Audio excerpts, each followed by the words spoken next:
we managed to pass through the nightmare. Traveling, especially when you're on a tight schedule, always tests your ability to not get frustrated at the BS. It's a mentality to accept it is what it is.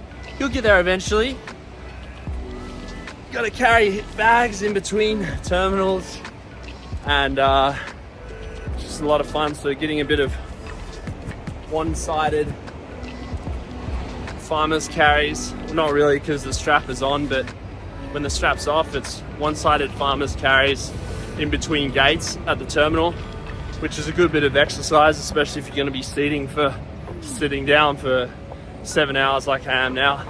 But we're on the way to London. I'll see you there. Okay, I cannot believe we managed to find some fruit at the airport. Mid-fruit, but fruit all the same. 2 oranges, banana. We also found this clean biltong, as the label says, and then found this snack mix thing. This is an example of airport food that I found, luckily. It depends what you have available to you, what airport you're at. Some are good, some are bad. Eat as clean as possible. Light eating. You don't need to eat a big heavy meal before you go on a flight. But that's what I eat when I travel.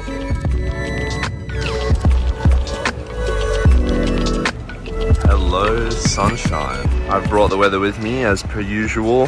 Hot water and lemon in my milk. Not a bad spot for the chocolate croissants. Whoa, no, none for you guys. We're walking along this beautiful little country lane, and I have a book swap box. So the idea being, you take one, leave one, and they're just free books for people to enjoy, which is really beautiful. Community kind of thing to have. If you can set one up in your neighborhood, please do so people can read more. Put some esoteric books in there and get it going. To see you again. Enjoying this beautiful weather, so I'm wearing the singlet or the tank. Gonna find a coffee shop for a change, do a little bit of work in the sun. England's definitely a lot better, a lot nicer when the sun is out. It's the first bit of sun for a while, so you've got people shirtless, which I respect. It's very nice. This is where I'm having dinner, the beautiful sunlight. We've got a starter salad, mixed greens, tomato, basil, olive oil, raw cheese on top. And over here, we have a thick piece of sourdough, raw butter, a bit of honey, ground lamb in these little burger things, some steak left over, ribeye, and mashed potato. Really great. And remember, always eat in the sun. Found some gardens. Just ran down here. Beautiful sunshine. And this is really where England shines.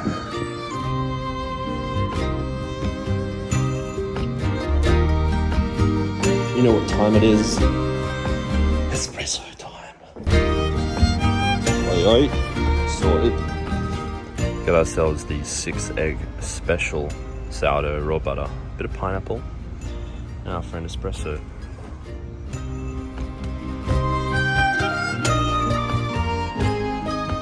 Just in the car, and I was blessed by a bird's excrement on me. So that's fun. Good luck, apparently. Found some fresh rosemary, so we're gonna chew on that for the cognition boost of the afternoon. Pick me up holistically. Done.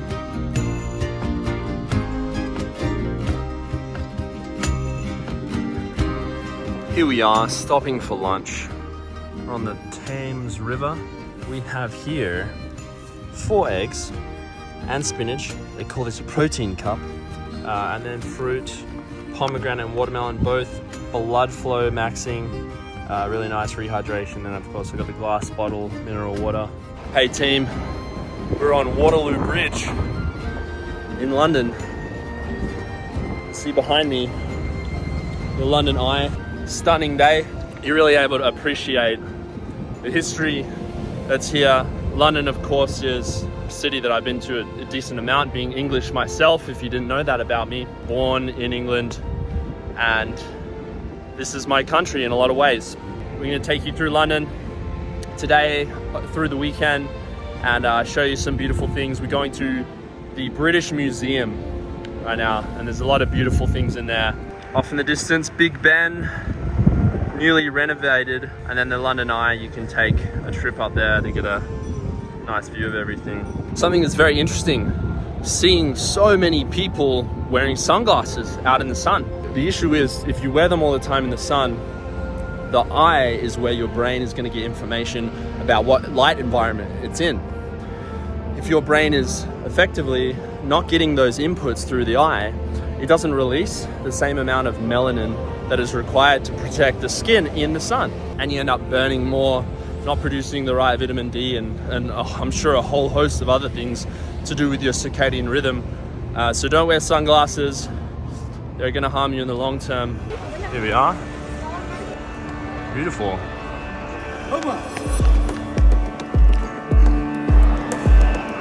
Whoa.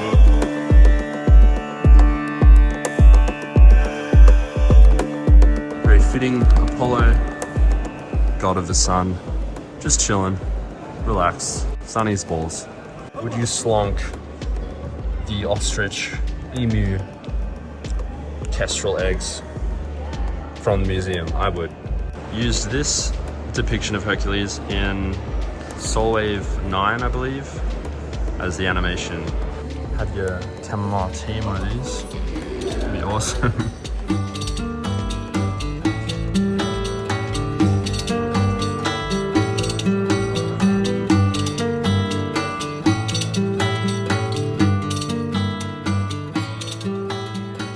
We're in London, meeting up with two very cool people. My friend Matt, who does the Brah Optics glasses, blue light blockers, and also Tim Gray, who is one of the leading biohackers in England and the world. He's put together this whole health optimization summit that I'm going to.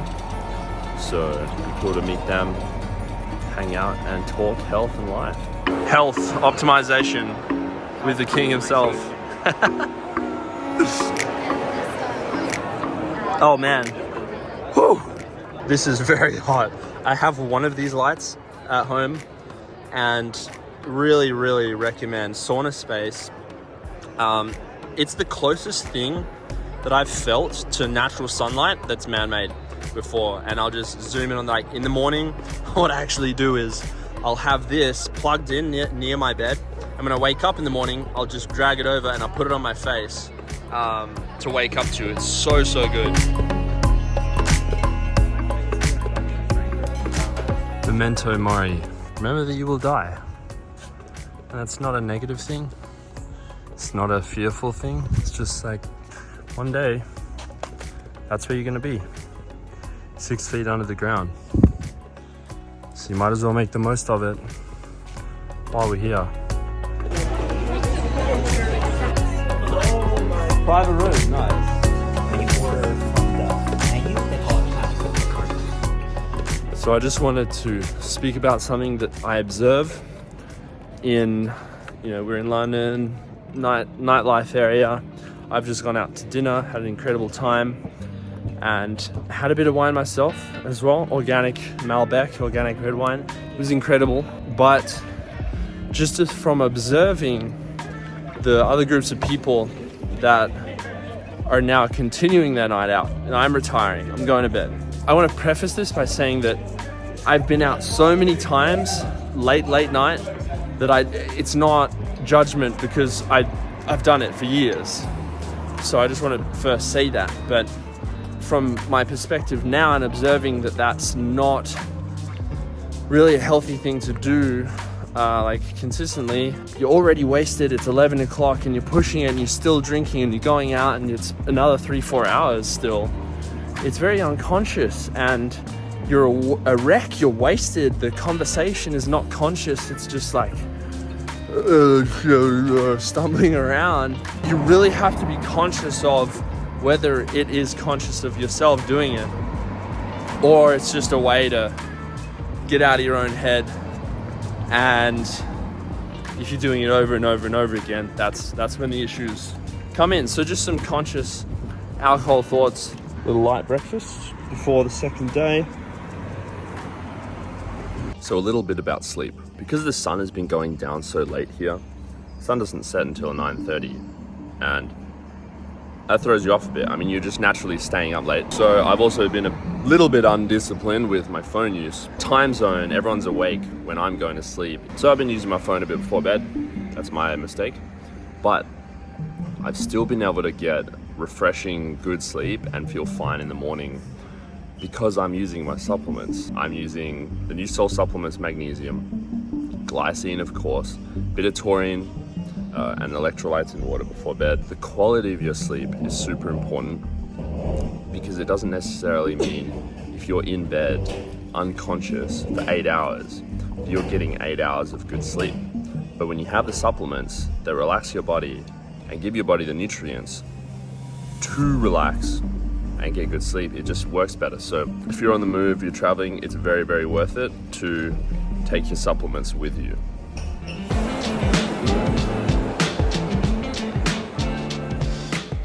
So there's this line in the movie when Farmer Brown gets that idea to compete his pig in a sheepdog competition. And the line is this, the narrator's voice said, and Farmer Brown realizes that little ideas that tickle and nag and never seem to go away should never be ignored, for in them lie the seeds of destiny. I want you to remember that quote from Farmer Brown. Even if it's something as ludicrous as having your pig compete in a sheepdog competition, little ideas that tickle and burn and never seem to go away should never be ignored, for in them lie the seeds of destiny. That is how great entrepreneurs, great creators are made. So this is our pre-workout meal: banana, pan au chocolat, and espresso.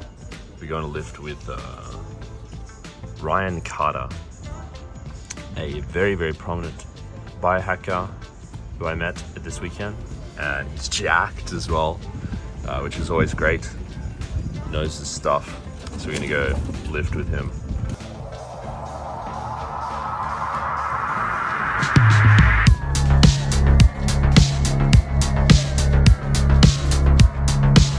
Ancestral, here's the workout salt. Pure natty sunlight. Thank goodness we managed to find some English raw milk. Yep, that'll do it. Lunchtime, we've got the pre-meal salad. I like to have salad a little bit before the main meal, so we're not really mixing different types of food. And if you have vegetable matter before your main meal, it helps to lower the blood sugar spike. Not that I really care about that, but it's just interesting to note. Some organic olive oil, extra virgin. Look at that bottle as well, really nice, from Cretin, Greece. So that's the salad. We'll put a bit of salt in there. Organic, grass-fed, pasture-raised beef and rice. Pretty simple, just a little bit of rice. That's all I had left. We'll see how this turns out. Doesn't get much simpler, healthier, anabolic than red meat, cooked so that it's still bloody and rare. White rice, lots of olive oil. It's giving it that yellow color, and then eating in the sun.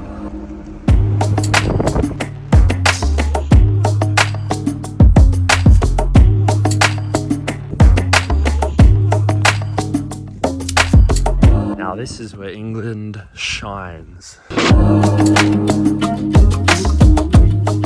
This is very close to my homeland, where my family is and grew up, and I've had farmland, so I'm gonna say hi to the sheep. Hello.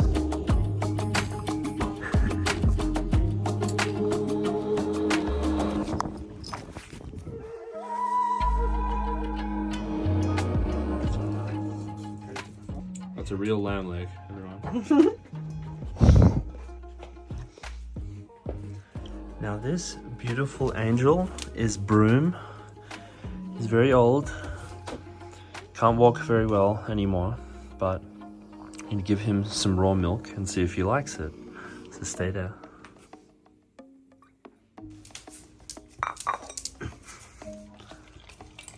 Oh yes, good boy, yummy.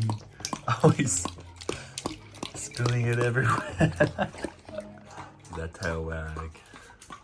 So we're in a maize field, M-A-I-Z-E. And this particular field was devastated by crows. They come in and they scoop out each little one and eat the seed underneath.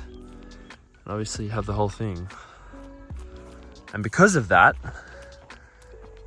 this happens in order to warn the other crows off. This is the reality of farming, I guess, unfortunately. This is a decoy of another bird.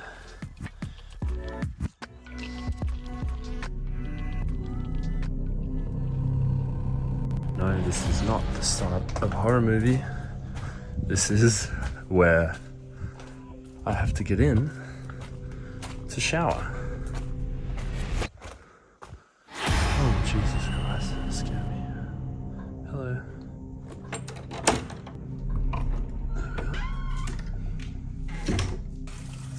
Good morning.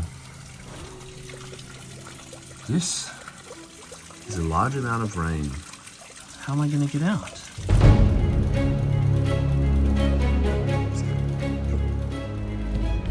So we're headed to stables, at which point I'm going to get on a horse for you guys.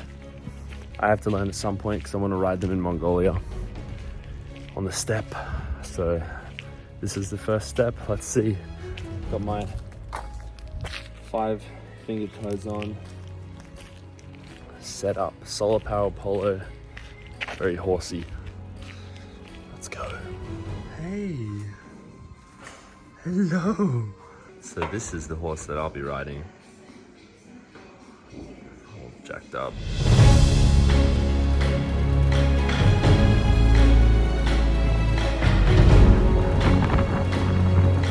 Cycling down English country lanes. Traditional English breakfast: tomato, sausage, eggs, bacon, beans, and toast. So we are at Hickstead, which is a horse show jumping competition. First one that I've been to. So excited to see what it's all about, how the sport works. It's very interesting dynamic with the riders and obviously the horses, because you got to work as a team if you want to clear the jumps and get around. So I'm always interested to learn how the top performers of each sport perform. So with show jumping, it's very important, obviously, the quality of the horse, and this is why people pay millions. And if you have a very successful stallion, he can live the rest of his life just providing the genetic material for other horses.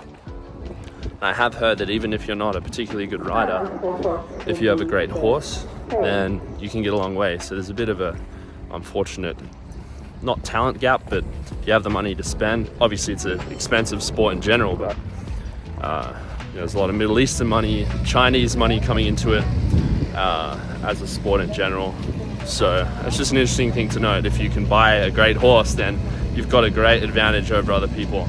So they are pacing in between the shorter jumps to measure distance, so they know how quick they need to jump when they go through their run.